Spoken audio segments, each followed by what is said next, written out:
What is going on, everybody out there? Lamont at large. Today we're in Joplin, Missouri. This is the Forest Park Cemetery. I've been wanting to do a video here every time I come to Joplin. Today I came here not to make a video, but just to walk around. And the weather is warmer today, so I thought it'd be a nice day to walk around in the cemetery. And as I was walking around, I was like, you know what, let's make a vlog really quick. I accidentally deleted one of my cemetery videos and it's forever gone, so I got to go back down to Texas and go redo that. So I said, well, let's make up for that one by walking around here and checking out some of the stones of the dearly departed here at the cemetery.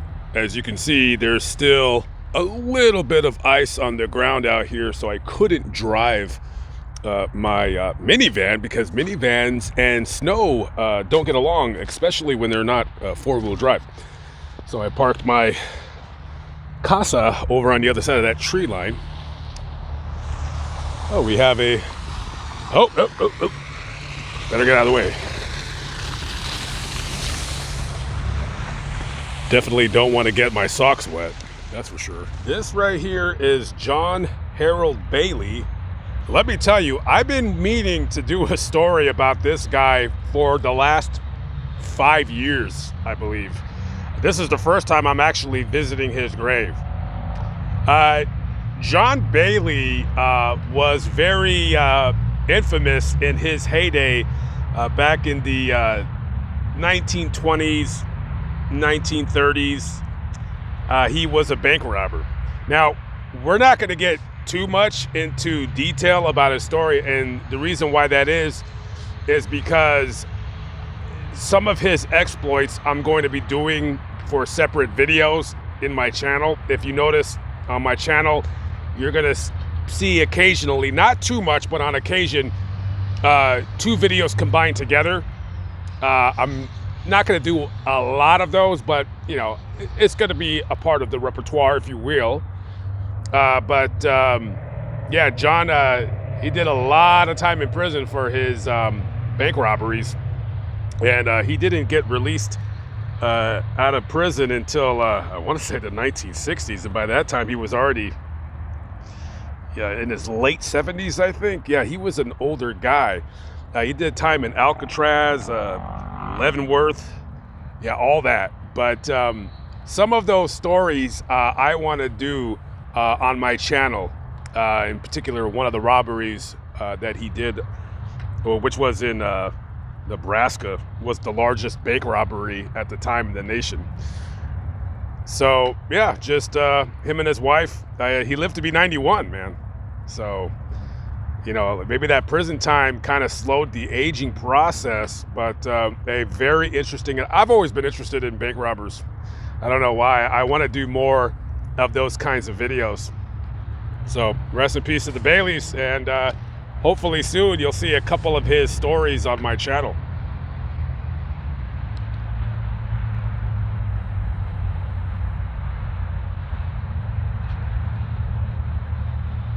Walter Ray Denny, 32 years of age, a former employee of the Carthage Marble Corporation, died last Sunday at his home in Detroit, Michigan. He had been in ill health 7 years, suffering from a complication of ailments. The body arrived yesterday in Joplin and was received by the Hurlbut Undertaking Company. Funeral arrangements will not be made until after the arrival tomorrow of his mother, Mrs. Verna Turk of Los Angeles, California. Mr. Denny was born October 24th, 1907 in Joplin, and was graduated from the high school there. He left Carthage about 10 years ago, going to Detroit to accept a position with the Hudson Motor Company, where he was employed until he was forced to give it up on account of ill health. He is survived by his wife, Mrs. Juanita Delzell Denny, to whom he was married in Carthage. He leaves behind 2 sons, 6 sisters, and 2 brothers. Now, I never heard of the Hudson Motor Company. I know some of you guys are like, oh, you never heard of Hudson Motor Company? Yeah, I'm not a car enthusiast. I don't really look up old cars and all that stuff. But no, I just kind of looked it up real quick because I said, who are they? And they had merged with another company in, I think, the 50s, and then that company turned into AMC, American Motor Corporation, which I have heard of. I don't see too many AMC cars nowadays. And his wife, Juanita, was buried next to him 54 years later.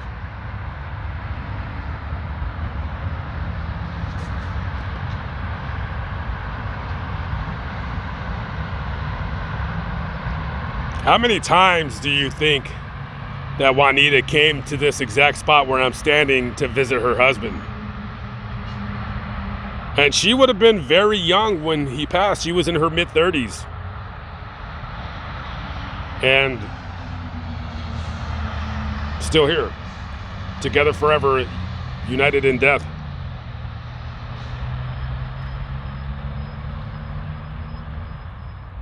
This is in memory of Charles Amos Brown, who was buried on foreign soil, killed November 16, 1918, World War I.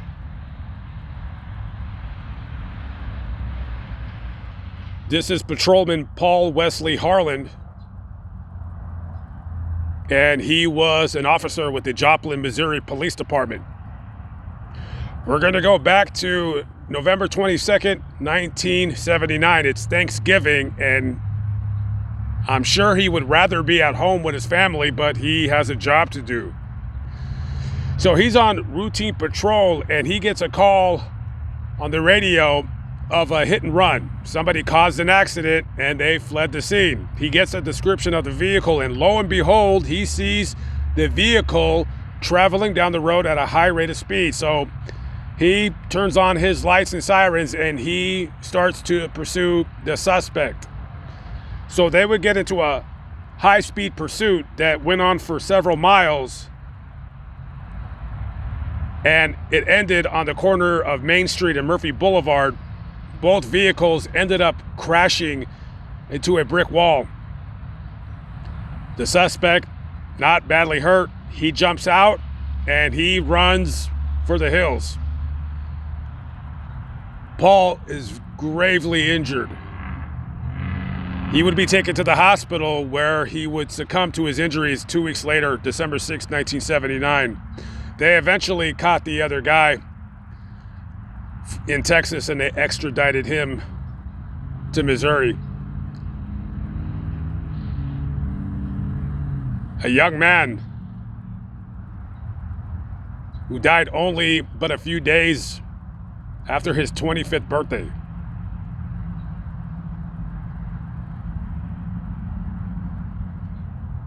Waiting for her loved ones on yonder's bright shores.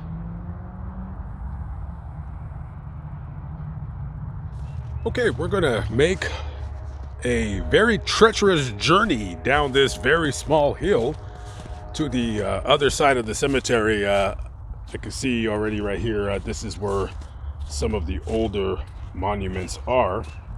And I'm very famous for always slipping on ice whenever we get snow or ice in any part of the country where I'm currently at. I think I can count on one hand how many times I've ever slipped, but then again, it could probably take me two hands, and just don't want to slip because then my clothes are gonna get wet, and then I gotta go back to my trailer. So we have about another hour or so before I leave. I had to set myself on a timer to leave here by 5 p.m. See, just now I didn't slip, but my footing gave way. So I don't have the best snowshoes on. I have a pair of, what do they call them, Hovas? So I needed a shoe to wear in cemeteries that provide me comfort and support in my aging body. And these shoes are pretty good. They're kind of pricey. They're the most expensive shoes I've ever bought by far. I don't want to say how much I paid for them, but they were $200. So I was like, I don't want to buy them.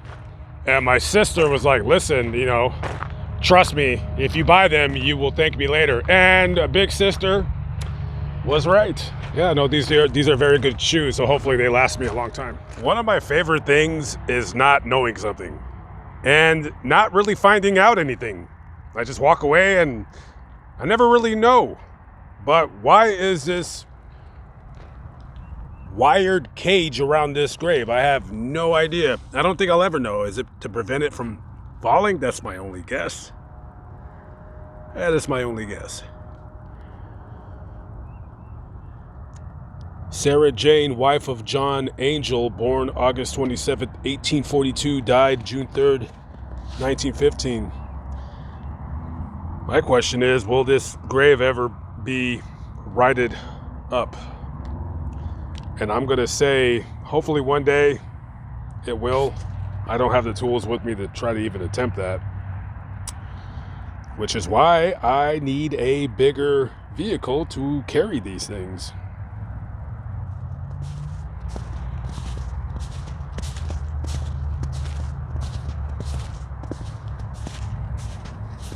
Having a hard time making this stone out.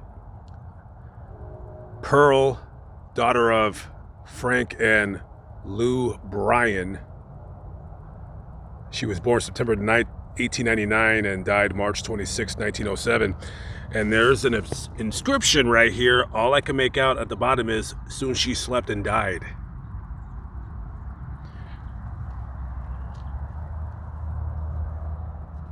The Lord has taken you from me, my darling boy. It was his holy will. He left a vacant place in my heart that never can be filled. Signed, his mother.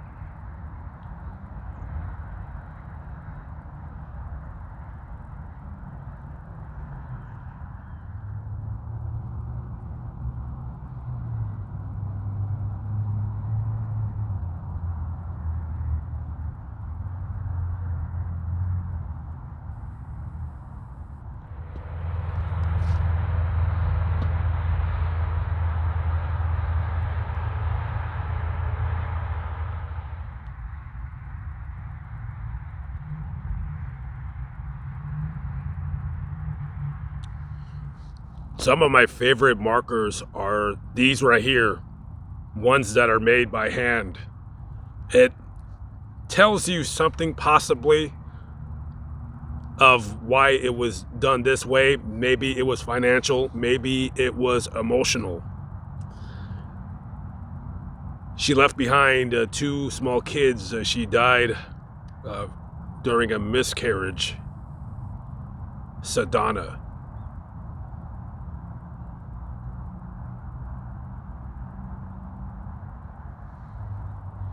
Sadhana's husband, Alfred, would later go on to remarry later in life. And his second wife, Etta, passed away in 1955. And then he passed away 2 years later. And I got to thinking of all the graves that I see of somebody that was married to a person and that person died early on in the marriage. Oftentimes when the person 30, 40, 50, sometimes even 60 years later, when they're buried next to their partner, their loved one, it's always the woman that is buried with the first husband. Very rarely, if ever, I've seen a husband who was buried with his wife, 50 years after she passed. I'm sure I've seen it, but I just mostly see women buried next to their husband 50 years later. Women love differently than men. I'm not saying they love their partner more. It's just a different type of love. It's a love that only a woman would know. All right, guys, I'm out of here. I'm cutting it a little bit short. I got a lot of work to do. I always have a lot of work to do, but I got a lot of stories to try to cram in 2 days, because Thursday, Friday, and Saturday out here, it's gonna be in the low 60s, and a lot of this snow is going to be melted by then. So I want to start cramming because we got a story to do here in Joplin. Actually, two videos before we move on to Carthage. There's a grave there I've been meaning to visit for a long time. Live and not live, still alive by the grace of God. I am Lamont at Large. I will see you on the next video. Peace out.